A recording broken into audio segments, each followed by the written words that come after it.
Okay, I'm just getting back in from the beach and I came back to a fully culled session that Aftershoot culled for me.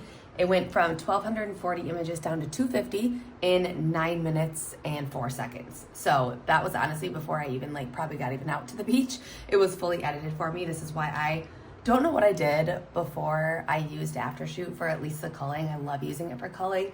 So I'm gonna walk you through my process and how I use Aftershoot to cull my images and what that process looks like for me. Okay, so when you come over to Aftershoot, there's going to be a couple options where it's the AI cull and edit and then the AI retouch. And so first things first, we're going to start with culling. So you hit new album here, and then you're going to go in and drag in your new album that you would like to do. So I'm going to grab this session. It's an engagement session.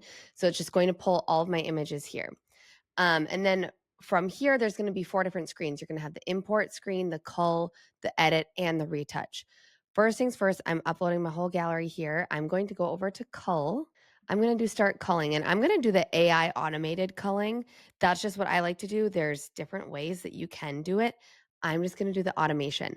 My favorite feature is being able to have control over the amount of photos. So say there's 1,200 photos, I think, in this one. Yeah, over a little over 1,200. I probably only need about 250. So I'm going to go at 20%. And that can even be high. I'll probably cull down from there too, but I'm just going to start with 20. But just for this video example sake, I might even just do 5 just to make it fast and go in. So I'm going to hit start cull.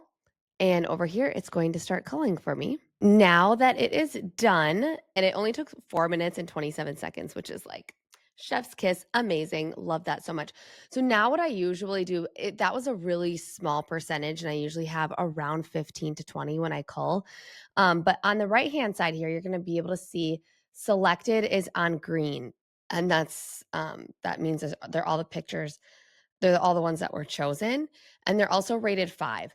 So what I usually like to do is go through the maybes and then unselect the selected. So I can see, okay, these were the maybes, and I'm going to scroll through and see if there's any that I want to keep on there. Sometimes I keep the selected onto so I can say, okay, well, I've got this one, so I don't really need this one. So it just depends on how you want to consume that way or go through it. This one, I'm like, I like this far angle because I don't really have, well, I have this far angle, but maybe I like that shows the top of the building a little bit more. I don't know. I'm just making something up. Let's do this one, for example. I'll click it and then I'll hit 5 because right now it was only rated 4 as a maybe. So I'm going to go and select it 5. So that's usually what I do is I'll just go in. Again, I'll hit 5 on those. So maybe some of the ones that I'd like to keep that were not chosen. That way I have a little bit more control. Then from here, I'm going to unselect maybe because I only have the ones selected that I want. And then from there, I'm going to export. And the way I export is I go to my exact folder on my hard drive is I find them. And then I just select a folder and then I just call it culled 2 because I've already culled this one before. So I'm going to say culled 2 and I'm going to do this, copy. They're all going to now go over to my culled section on my hard drive.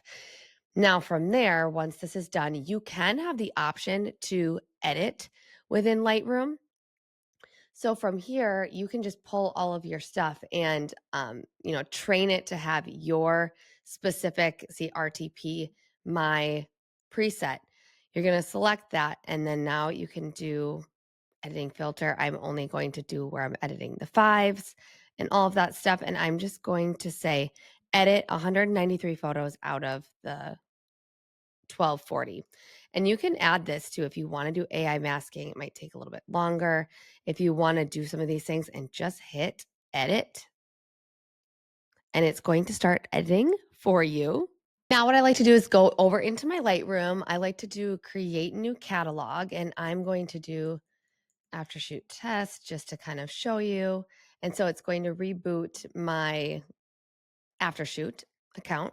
So it's going to reboot my Lightroom.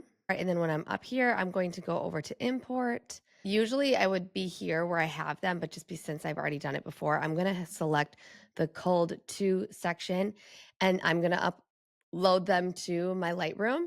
and they'll be there. That way, if I want to edit them in there, otherwise, if I wanted to edit them in Aftershoot, that's fine too. Then they're just ready to be exported over there. But it just kind of gives me some good options of what I want to do. So if I wanted to edit them in here, they're at least culled, and it's only going to be 193 photos that I have to actually edit in my Lightroom. So that's how I like to use Aftershoot. I'm like love it so much, and it cuts down so much culling time for me. It literally took 4 minutes to cull an entire session, and I love it. So that is how I use Aftershoot. Okay, so yes, their Black Friday deal right now is 20% off all plans plus 6 months of the retouching feature, which is actually insane. I don't know how it didn't exist before this.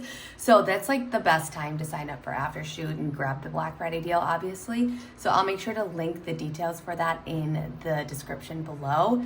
Definitely grab it. Now is the best time to do it. I know you'll love it as much as me, especially if you're a busy photographer wanting to cut back on editing time or even just time spent behind the computer. So now is the time to go grab the Black Friday deal.